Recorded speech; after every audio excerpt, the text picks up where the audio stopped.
News Channel 20 Sports Desk, sponsored by Route 66 Solar. Hey everybody, it's Carson Gordy. Illinois, they are a 6th seed in the NCAA tournament, and on Friday, they'll face the winner of Xavier in Texas in their first round game. I don't know much about Xavier or Texas other than they've been historically very good programs. One thing that we do know is that those Vegas bookies like Xavier.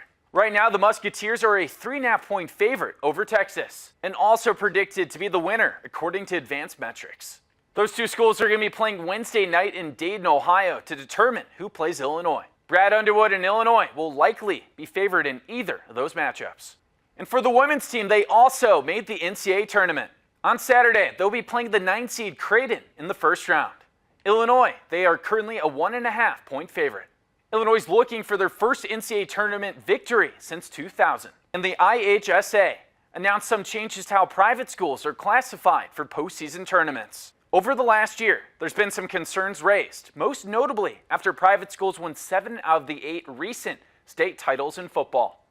One change includes eliminating the automatic waiver process for private schools to play in the postseason with the smaller schools.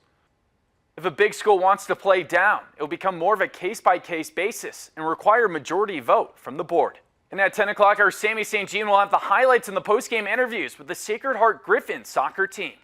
The Cyclones are coming off a super sectional appearance last year and have one of Central Illinois' finest programs. They're excited to build on last season with star player Caroline Sheehan returning for another year. I'm Carson Gordy. Have a great night. Now, spring sports are finally here, and that includes girls soccer, a sport we saw multiple local teams impress in last year. A handful of postseason runs from teams like Glenwood, Pleasant Plains, Williamsville, and of course, Sacred Heart Griffin.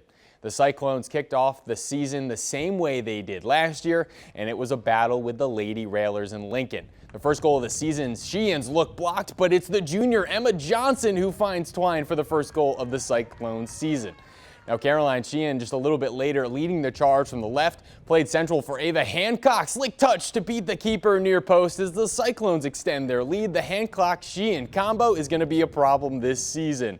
Now, near the end of the first half, the Cyclones score again, but it's the sophomore Molly Sanchez, a strong right foot for the goal. As SHG starts off the new season right, 7-0 the final score. Now, this year comes off of last season's super sectional run for the Cyclones, but for head coach Mike Lindsay, it's a brand new year, a fresh slate to keep building an SHG soccer tradition. Past years, the only thing we talk about is tradition of what we want to do and what SHG soccer should be, where it should be played. This is new. This is you guys, you know, the seniors it's their team now. We got new freshmen on the team. So it's kind of exciting to have that newness, but have the experience from years past. Absolutely.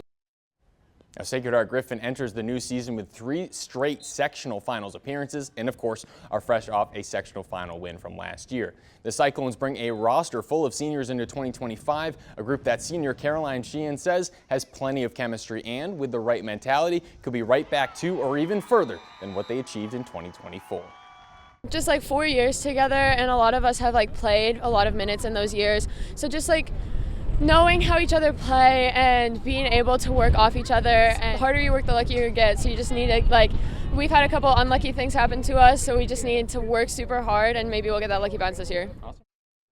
In another high school soccer action, we saw Williamsville and Pleasant Plains pick up dominant shutout victories as well. Glenwood, they had a battle on the road, but came away with a 3-1 win over U-High, and Rochester, a 5-1 win over Springfield Southeast, and Auburn, they impressed against North Mac, 9-0 the final there. And out in Joplin, the Lincoln Land women's basketball team opened up their NJCAA D2 championship run with a win. The Loggers, they would see 3 players reach double figures, led by Megan Harrell's 20-point, 11-rebound double-double in the opening round. Now they're on to the quarterfinals where they'll match up with 6th seed Pima. Now, taking a look here at the right side of the championship bracket with their first win of the week, the Loggers, they're now just 3 wins away from a title. They will take on Pima tomorrow with the hope of playing the winner of Lakeland and Essex on Friday night in the semifinals. Now, tomorrow in sports, we'll keep going with our intro to the girls' soccer season. We've got Glenwood tomorrow, as well as both Carson Gordy and I's Elite 8 bracket breakdown. All of that coming up tomorrow. But for now, that does it for sports. I'm Sammy St. Jean. Thank you for watching, and make sure you subscribe to our YouTube channel. Be sure to watch more videos from News Channel 20.